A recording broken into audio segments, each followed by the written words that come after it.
ang nararamdaman ko, pag nagmumotor po ako, ano na, pag mahaba, ang tagal ng sakit na po. Kaya ang kala ko po kasi, parang gano'n po, parang dito sumasakit, parang gano'n. Hindi ko po alam kung ano. Sa sacral iliac, yung tapos sa tinuturo mo.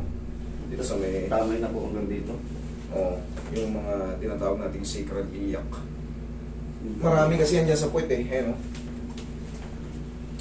Yung SSSSSSSI, yan no? S1, S2, S3, S1.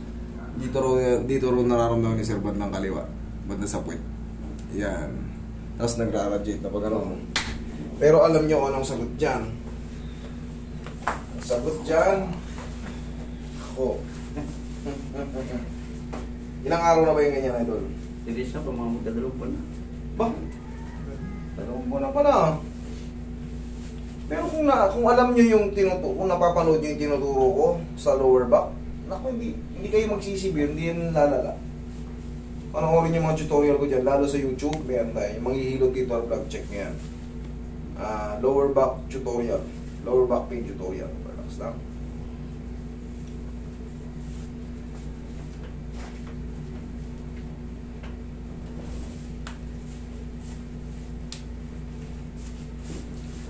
Hindi na pala si dumumi. Ikaw, dumumi lang, napilay na. Sobrang hindi po. Okay, oo. Tanda lang sa pag-relax lang ha. Wala kang mga disgrasya before?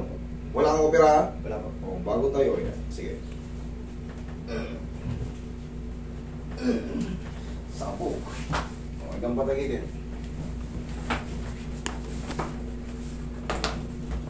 Tagilid. Yan, sige.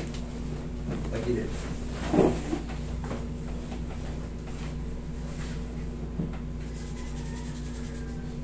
Relax lang. Kabilang side.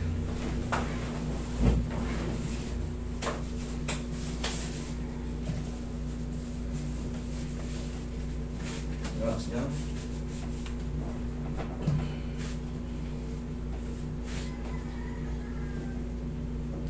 Kaya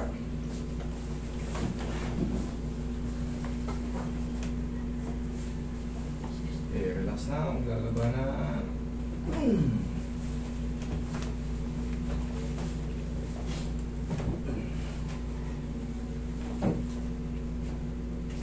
Maglalabanan, relax na.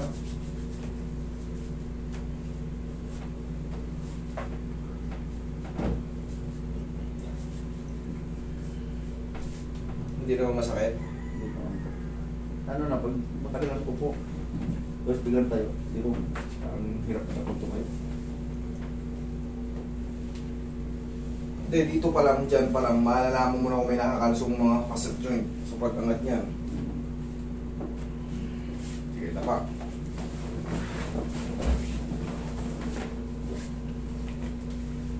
Sige.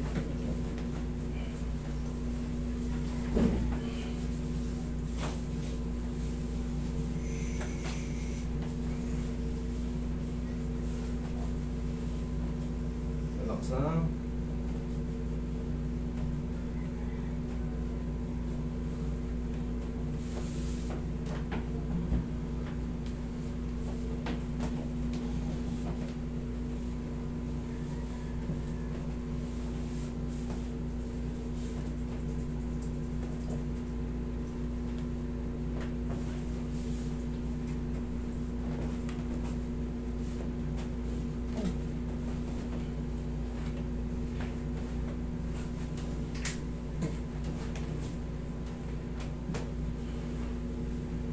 Okay, relax na.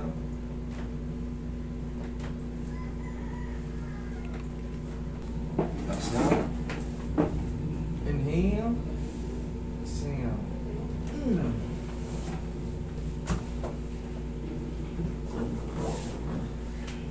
At ito, general na to pagka kayo ay may lower back pain. Pero yung hindi pa severe na severe ha, paayos nyo muna pag kunyari hirap-hirap na kayo, paayos nyo muna.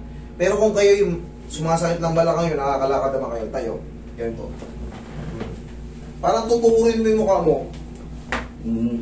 Laksan mo konti. Laksan mo lang konti. Yan, kabila. Yan, okay, upo ka. Tapos, pain pau. Pag gagamit kayo ng pau, tandaan nyo, ganito. Mahalaga to.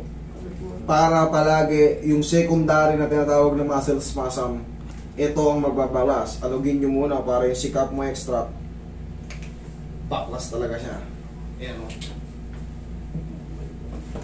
Pag hindi kayo marunong maghilot or mag-massage, i-rumble-rumble nyo lang. Huwag nyo na yung kakapain sa inyo may bukol-bukol o yan yung may lamig-lamig, dudurugin. Hindi.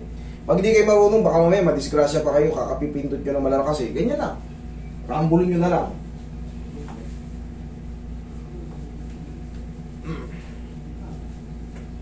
Oh. Upo ka sa mas matigas. Obserbahan mo muna. Para bago ka lumabas, alam mo kung may nagbago or lalong sumakit, para i-adjust pa natin kung talagang may masakit pa. Kung wala na, eh, enjoy life. Meron ba lang ba magaan? Magana. Ay, Okay. Hindi ko lang pala kung pag sa upo Ngayon, matagal. bossing, obserbahan mo ng 4 to 5 days. Obserbahan mo ng 4 to 5 days. Para malaman natin kung may sira pa. Okay? Pero kung wala na, huwag ka lang muna magbubuhat ng mabigat. Madali lang yung kaso mo. Basta for the meantime, kung mabigat ang bubuhatin mo, magpatulong. Pero kung yung mga 10 kilo lang pababa, ay wala yan. Sisiyo na sisiyo yan. Trabaho ko kasi bugadero. Budegero. Ano yun? Depende kung saan ka nagpo-budegero. Baka mabibigat din. Mabigat din naman po. Sa mga tawag doon yung Mga ano po, mga refrigerant na ano. rep, ano? Refrigerant. Rep, Yung mga ano po, mga prion. prion. So ang minimum ng timbang doon 16 kilos. 16 kilos minimum. Meron mga puntahin, gano'n lang. Ang gawin natin for the meantime, kasi kailangan yan mapahinga pa ng 3 to 4 days eh. At kumbaga, wag lang munang pupuwersa ng sobrang bigat.